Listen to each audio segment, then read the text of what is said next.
Hello guys साथीहरू सबै सन्चै आरामै म पनि सन्चै आरामै छु है साथीहरू। आज फेरि म नयाँ दिन नयाँ ब्लग लिएर तपाईँहरू सामु उपस्थित भएको छु है साथीहरू। आज चाहिँ म हाम्रो बुढी आमालाई अब उमेरले होइन 94 वर्ष पुगेको हजुरआमा हुनुहुन्छ होइन। अब सुत्दा सुत्दा सुत्दा पछाडिको ढाड अब मान्छे अनुसारको पातलो छाला हुन्छ होइन, मान्छे अनुसारको मासु चाहिँ होइन। अब मासु नभएपछि त शरीरमा मासु नभएपछि त छाला र हड्डी मात्र भएपछि त पातलो छाला हुन्छ। त्यो पातलो छाला भएर हाम्रो बुढी आमाको पछाडिको यो हड्डी भन्छ नि, जुन मेन पछाडिको के हाम्रो बोन, पछाडि ब्याक बोन के भन्छ नि, यो अलिक मैले भन्न जानेन है साथी। त्यो पछाडिको हड्डी अब यो उतार्नु सुत्दा सुत्दाखेरि चल्दा यताउति गर्दा गर्दा होइन यहाँ घोटिएर होइन यहाँको खालो गएको छ क्या हाम्रो बुढी आमाको। अनि त्यही कारणले आज चाहिँ म बुढी आमालाई अब हस्पिटल लिएर जान त सक्दिनँ होइन। बुढी आमालाई किनकि अब उभिन सक्नुहुन्न, अनि अब अटोमा लिएर जाऊँ भने पनि अलिकति अप्ठ्यारो हुन्छ। त्यही भएर अनि म चाहिँ आज हजुरआमाको औषधि लिन जान लाग्छु हस्पिटल चाहिँ होइन।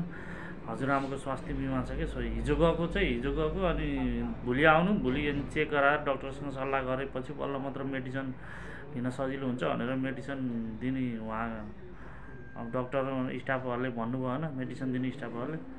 त्यही भएर अहिले चाहिँ म हस्पिटल जान लाग्यो है साथीहरू बुढी आमाको दबाई लिनलाई।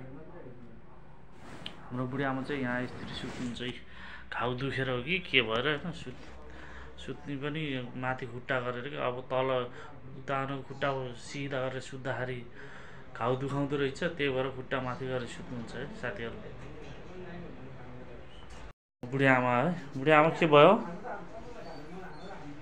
हाम्रो बुढी आमा यसरी सुत्नुहुन्छ, पछाडिको त्यो पछाडि घाउ दुखेको छ है, घाउ दुखेर। खै बुढी आमा कहाँ छ? घाउ देखाउनु त। त्यहाँ घाउ छ अरे के, देख्नुभयो त्यहाँ भनेछ है। त्यो घाउको दबाई लिनलाई म अब हस्पिटल जान्छु है साथीहरू। बुढी आमा म दबाई लिएर आउँछु हस्पिटल गएर है।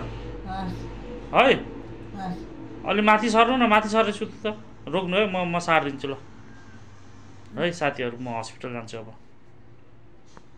हेलो गाइज साथीहरू, म हस्पिटल आएको होइन। हेर्नु लास्टै भिड रहेछ क्या आज, अघि पनि आएको कहिले पनि आएको होइन, यस्तो भिड रहेछ क्या एकदम।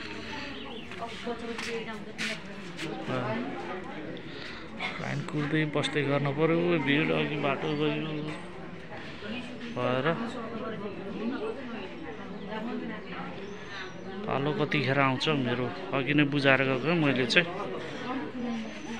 हेलो गाइज साथीहरू, हस्पिटल गएर आइसकेँ होइन। हस्पिटल गएको लास्टै भिड रहेछ क्या एकदम होइन। बुढी आमाको दबाई लिएर आइसकेँ होइन। बुढी आमालाई दबाई ल्याएर अब खुलाउनु पर्ने छ होइन। 8 घन्टामा खुलाउने रे भनेछ होइन डक्टरले। अब कसरी खुलाउने? 8 घन्टाको दबाई 9 बजे खुलाएर बिहान 5-6 बजेतिर खुलाउने, त्यस्तै फेरि अनि त्यसरी टाइम मिलाएर खुलाउनु पऱ्यो होइन। हाम्रो बुढी आमाको घाउ यहाँ छ कि, यहाँ यो ब्याक पेन छ नि साथीहरू, यहाँ पछाडि सुत्दा यहाँ यसरी घाउ भएछ कि। अब देखाउनु न मिल्दैन, अलिकति प्राइभेट एरियातिर पनि देखिन्छ होइन। त्यही भएर यो घाउ छ, यो घाउलाई यस्तो सुकाएर होइन, अब सुकाएपछि दबाई खुलाएर सन्चो गराएर बल्ल म सरी गाइज कामतिर हिँड्ने भनेको होइन। काममा पनि जानु पऱ्यो, अब नुन तेल खाने बाटै हुन्न कि फेरि होइन। काम नगरिकन मैले नकमाउनु नगएपछि अब घरमा जेठोबाट ठुलोबाट भन्ने मै हो। अब म काममा हिँड्न पऱ्यो है साथीहरू। अब छिटो सन्चो होस् भन्ने मैले भगवान्सँग प्रार्थना गरेको छु, हाम्रो बुढियामा छिटो निको होस् भनेर। सुतेछ अलिकति, त्यो घाउ सन्चो भयो भने यताउति फर्किनलाई सजिलो हुन्छ नि, सुती भए पनि होइन। ल है साथीहरू, गाइज सब्सक्राइब गरिदिनु है मेरो च्यानललाई। अहिलेलाई bye bye, see you next ब्लगमा भेटौँला है गाइज साथीहरू, बाई बाई।